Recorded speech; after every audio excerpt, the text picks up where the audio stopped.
আবহাওয়া অনুকূলে থাকায় চলতি মৌসুমে জামালপুরে আলুর বাম্পার ফলন হয়েছে, কিন্তু আলুর দাম না পাওয়ায় হাসি নেই চাষিদের মুখে। সেই সাথে পর্যাপ্ত হিমাগার না থাকায় উৎপাদিত আলু নিয়েও বিপাকে চাষিরা। জামালপুর প্রতিনিধি আলী আকবরের পাঠানো রিপোর্ট জানাচ্ছেন ফারিয়া হাফিজ নিঝুম। জামালপুর জেলা সদরের ডেফুলিবাড়ি গ্রামের কৃষক ইউনুস আলী এবছর ১০০ বিঘা জমিতে বিভিন্ন জাতের আলু চাষ করেছেন, কিন্তু আলুর দাম কমে যাওয়ার পাশাপাশি সংরক্ষণ করতে না পারায় হতাশ তিনি।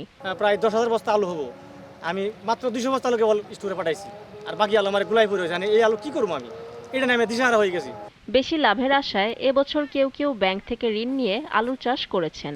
এবছর প্রতি বিঘায় আলু চাষে ৬০ থেকে ৭০ হাজার টাকা খরচ হলেও উৎপাদন খরচ না ওঠার আশঙ্কায় চাষিরা। এখানে আলুর আবাদ খুব ভালো হয়েছে, ফলনে ভালো পাচ্ছি, কিন্তু দাম পাচ্ছি না।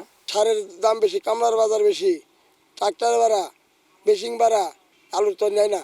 আলুর বাজারটা কমে গেছে একবারে, ৩০টা ৩৫টা দিল হইতো, তাও তো কিছু চালানো হইতো। কোল্ড স্টোরের কোনো জায়গা নাই, কোল্ড স্টোরের কোনো পরিস্থিতি নেই, বাইরে রাখতে পারতেছি না, এটা কেমনে রাখবো।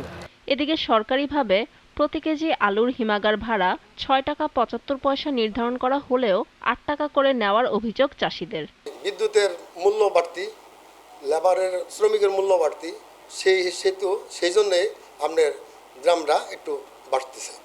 এ অবস্থায় কৃষকদের আলু সংরক্ষণ করার পরামর্শ জেলা কৃষি সম্প্রসারণ অধিদপ্তরের। বর্তমানে কৃষি সম্প্রসারণ অধিদপ্তরের সকল স্তরের কর্মকর্তাগণ কৃষক পর্যায়ে স্থানীয়ভাবে কিভাবে আলু সংরক্ষণ করবেন এই ব্যাপারে কৃষকের পাশে থেকে প্রয়োজনীয় পরামর্শ প্রদান করে যাচ্ছেন। চলতি মৌসুমে আলু চাষ করা হয়েছে লক্ষ্যমাত্রার চেয়ে ৪৮০ হেক্টর বেশি জমিতে। ফারিয়া হাফিজ নিঝুম, জিটিভি নিউজ।